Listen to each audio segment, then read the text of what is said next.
नमस्कार दोस्तों, स्वागत है आप सभी का स्टडी विद ज्ञान प्रकाश में। देखिए, बेसिक शिक्षा परिषद के विद्यालयों में 69,000 सहायक अध्यापक भर्ती मामले में प्रदेश सरकार सर्वोच्च न्यायालय में कैविएट दायर करेगी। और वहीं सीएम योगी ने बृहस्पतिवार को उच्च न्यायालय के निर्णय के तहत एक सप्ताह में 69,000 शिक्षकों की भर्ती को पूरी करने का निर्देश दिया है। और सीएम ने यह भी कहा कि अदालत के निर्णय से शिक्षकों की भर्ती का मार्ग जो प्रशस्त हुआ है, तो हाई कोर्ट के निर्णय से यह भी स्पष्ट हुआ है कि राज्य सरकार का पक्ष और रणनीति सही है।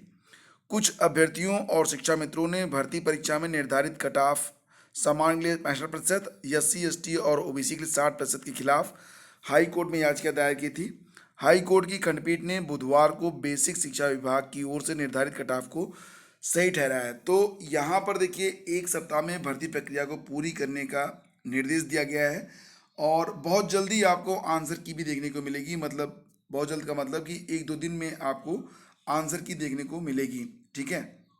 और दोस्तों, इसी के साथ जो बड़ी खबर है उस पर भी हमारी हमारी नज़र बनी रहेगी।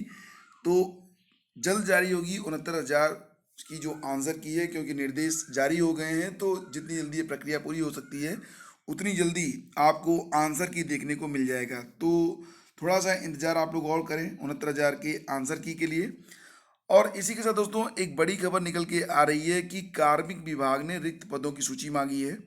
उत्तर प्रदेश के कार्मिक विभाग ने सभी विभागों से रिक्त पदों की सूची मांगी है और इस संबंध में शुक्रवार को कार्मिक विभाग में बैठक भी होगी, यानी कि आज इसमें एक बैठक होनी है।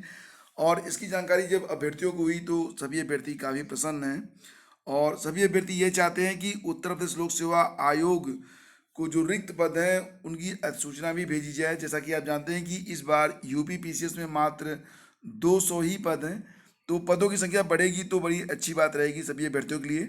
और अपनी इस मांग को लेकर अभ्यर्थियों ने मुख्यमंत्री को बड़ी संख्या में ट्वीट भी किए हैं और आयोग के अध्यक्ष को भी उन्होंने ईमेल भेजा है। और आयोग को PCS 2020 के लिए अब तक कुल जो 200 पद मिले हैं, तो इन पदों में अभी BDO नगर पालिका अधिशासी अधिकारी के पद शामिल नहीं हैं, जबकि प्रदेश में BDO के 336 पद और नगर पालिका अधिशासी अधिकारी की करीब 98 पद खाली हैं। तो देखिए, अपर मुख्य सचिव कार्मिक एवं नियुक्ति की अध्यक्षता में 8 मई को लखनऊ में एक बैठक होगी, जिसमें सभी विभागों से समूह क, ख, ग और समूह घ के रिक्त पदों की सूची मांगी गई है। तो अभ्यर्थियों की ओर से लगातार आरोप लगाए जा रहे हैं कि BDO और नगर पालिका अधिशासी अधिकारी के रिक्त पदों को प्रतिनियुक्ति से भरकर भ्रष्टाचार को बढ़ावा दिया जा रहा है, जबकि इन पदों पर PCS परीक्षा के माध्यम से भर्ती होनी चाहिए। तो ये सारी मतलब अपडेट्स हैं अब तक की। तो देखिए, भ्रष्टाचार मुक्ति मोर्चा के अध्यक्ष कौशल सिंह, प्रतियोगी छात्र संघर्ष समिति की मीडिया प्रभारी अवनीश पांडे और अन्य प्रतियोगी छात्रों ने मुख्यमंत्री और अन्य मंत्रियों और प्रमुख सचिव को ट्वीट करके उन्होंने ये मांग की है कि रिक्त पदों का अध्याचन आयोग को जल्द भेजा जाए। तो अच्छी बात है कि एक बैठक होने जा रही है कार्य विभाग की और देखते हैं कि इसमें कितने पद मतलब बढ़ सकते हैं और आगामी जो भर्तियां होनी हैं उसमें कितने नए पद जुड़ते हैं। ये बड़ी अच्छी बात होगी। ठीक है।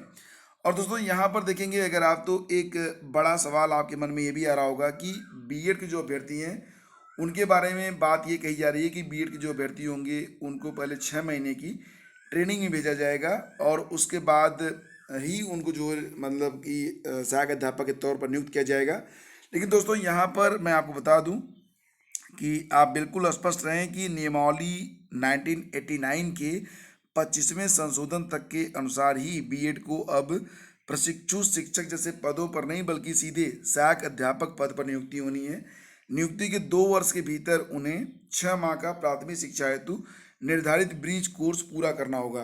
तो ये जो सूचना मैं आपको दे रहा हूँ, तो इसके बारे में जो जानकारी प्राप्त हुई है वो मुझे एक वेबसाइट के माध्यम से प्राप्त हुई है।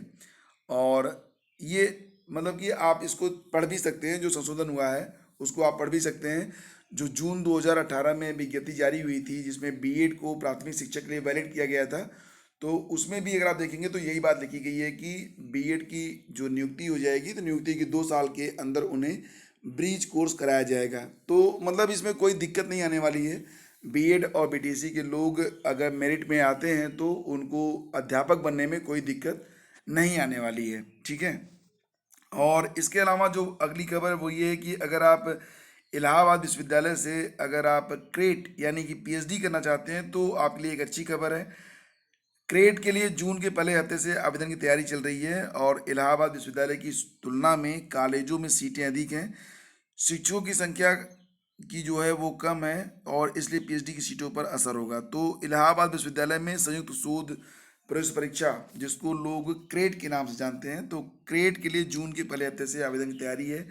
इलाहाबाद विश्वविद्यालय से अधिक जो उनके जुड़े हुए महाविद्यालय हैं उसमें पीएचडी की सीटें अधिक हैं। हालांकि मौजूदा सत्र के लिए पिछले साल हुई प्रवेश परीक्षा में जो अभ्यर्थी चयनित हुए थे, अभी उनकी प्रवेश प्रक्रिया भी पूरी नहीं हुई है। तो प्रवेश के लिए आवेदन प्रक्रिया शुरू करने से पहले इलाहाबाद विश्वविद्यालय के प्रवेश प्रकोष्ठ ने सभी विभागों से सीटों की संख्या के बारे में जानकारी मांगी है। तो फिलहाल अगर आप पीएचडी करना चाहते हैं तो आपके लिए यह एक बहुत ही अच्छी खबर है। और दोस्तों आपको बता दें कि इसी के साथ इग्नू के जो एस्पायरेंट हैं तो उनको बता दूं कि इग्नू में जुलाई 2019 और उसके पूर्व प्रवेश लेने वाले छात्रों की विभिन्न पाठ्यक्रमों में पुनः नामांकन की प्रक्रिया शुरू हो गई है। इग्नू के जो अध्ययन केंद्र हैं एडीसी के समन्वयक डॉक्टर एसपी सिंह प्रयागराज के अनुसार जुलाई 2019 में इग्नू में प्रवेश लेने वाले छात्र भी बिना परीक्षा परिणाम के अगली कक्षा में जुलाई 2020 सत्र के लिए प्रवेश ले सकते हैं। तो ये सारी चीज़ें हैं दोस्तों, और इसी क्रम में अब हम आगे बढ़ते हैं, चलते हैं, बताते हैं आपको कुछ और भी अपडेट्स के बारे में। देखिए अगर आपने देखा होगा तो आपको पता चल गया होगा कि अन अकेडमी ऑनलाइन प्लेटफॉर्म है, तो उनका डेटाबेस जो स्टूडेंट का डेटाबेस है उसके लीक होने की खबर है। नवभारत टाइम्स में ये खबर आई हुई है, तो उसको भी आप लोग देख सकते हैं। हालांकि इससे घबराने की कोई ज़रूरत नहीं है। बाकी की जो फ्रेंड्स अपडेट रहेगी वो मैं आपको टाइम टू टाइम देता रहूँगा, और आप सभी के लिए एक मंगलमय भविष्य की शुभकामना देता हूँ। मिलेंगे आपसे अगले वीडियो में, तब तक के लिए आज्ञा दीजिए। नमस्कार, जय हिंद। दोस्तों पुनश्च मैं आपको कुछ और भी अपडेट्स शेष रहेगी उससे भी अपडेट करना चाहूँगा कि जेईई एडवांस ये जो परीक्षा होनी है, आपको पता होगा कि देश के सभी आईआईटी और एनआईटी में दाखिले की प्रवेश परीक्षा होती है जेईई एडवांस। अब ये 23 अगस्त को होगी, ठीक है, तो ये भी आपको पता होना चाहिए था, इसलिए थोड़ा सा मैं ऐड कर रहा हूँ। तो 23 अगस्त को होगी जेईई एडवांस, और यहाँ पर जो 6 सितंबर को इसका नतीजा आएगा। मानव संसाधन विकास मंत्री रमेश पोखरियाल निशंक ने बृहस्पतिवार को ट्विटर पर यह सूचना दी थी, तो ये एक लेटेस्ट अपडेट है जो आपको पता होनी चाहिए थी, ठीक है। और दोस्तों इसी के साथ आपको बता दें कि मानव संसाधन विकास मंत्रालय ने 17 मई को लॉकडाउन खत्म होने के बाद केंद्रीय विद्यालयों की प्रवेश प्रक्रिया शुरू करने के संकेत दिए हैं। और इसके साथ ही मंत्रालय ने स्कूलों के लिए एक सेफ्टी गाइडलाइन तैयार करने का काम भी शुरू कर दिया है। दरअसल जो प्रवेश प्रक्रिया है उसको स्कूलों की गर्मी की छुट्टियों के बाद खुलने से पहले ही पूरी करने की तैयारी है। वैसे भी केंद्रीय विद्यालयों सहित देश के ज़्यादातर स्कूलों में 15 मई के बाद गर्मी की छुट्टियां शुरू हो जाएंगी, जो करीब 30 जून तक चलेंगी। इस बीच गर्मी में अतिरिक्त क्लास लगाने की योजना को भी टाल दिया गया है, यानी कि अब स्कूलों में पढ़ाई को लेकर कोई भी फैसला जून के बाद स्थिति को देखते हुए लिया जाएगा। और स्कूलों के लिए सेफ्टी प्लान तैयार करने में जुटे विशेषज्ञों के मुताबिक वह सभी क्षेत्रों को ध्यान में रखकर प्लान तैयार कर रहे हैं। खासकर जो क्षेत्र कोरोना संक्रमण से पूरी तरह से मुक्त हैं वहाँ शैक्षणिक गतिविधियाँ जो होंगी वो शुरू हो जाएंगी। बाकी क्षेत्रों में भी कुछ प्रतिबंधों के साथ इसे शुरू करने के बारे में अपडेट मिल रही है। तो दोस्तों ये थी अब तक की सारी अपडेट, और ये भी आप लोगों से कहना चाहूँगा कि अगर आपने अभी तक यूजीसी नेट और साथ ही साथ यूपी पीसीएस में अगर आप आवेदन करना चाहते हैं, नहीं करना चाहते तो कोई बात नहीं, लेकिन अगर आप यूजीसी नेट और पीसीएस में आवेदन करना चाहते हैं और आप अभी तक आवेदन नहीं कर पाए हैं तो फटाफट कर लीजिएगा। और मतलब लास्ट डेट का इंतज़ार न करें, क्योंकि लास्ट डेट में रश भी बढ़ जाती है। अगर आवेदन करने में कोई विशेष प्रॉब्लम आ रही है फ़ोटो रिसाइज करने में या फिर अन्य प्रकार की, तो आप कमेंट कीजिएगा। मैं आपकी हेल्प के लिए एक अलग वीडियो के माध्यम से आपको सारी मतलब की सारी सहायता उपलब्ध करवा दूंगा। मोबाइल फ़ोन से भी आप फ़ोटो को निर्धारित साइज में बदल सकते हैं। ये प्रक्रिया अगर आप नहीं जानते हैं तो आप कमेंट करके बताइएगा, या भी कोई भी प्रॉब्लम होगी तो आप हमें बताइएगा। मैं कोशिश करूँगा कि उसको मैं हल कर सकूँ, ठीक है। और studyvidgyanprakash.com हमारी वेबसाइट है, इस पर आप लोग विजिट कर लिया करें एक बार, और वहाँ पर आपको बहुत सारी लेटेस्ट अपडेट मिल जाती है। तो आप लोग विजिट करके अपडेट रह सकते हैं। तो दोस्तों बस इतनी ही कुछ एडिशनल इन्फॉर्मेशन थी जिसके लिए ये ऐड करना पड़ा। मिलेंगे आपसे अगले वीडियो में। आज्ञा दीजिए, नमस्कार, जय हिंद।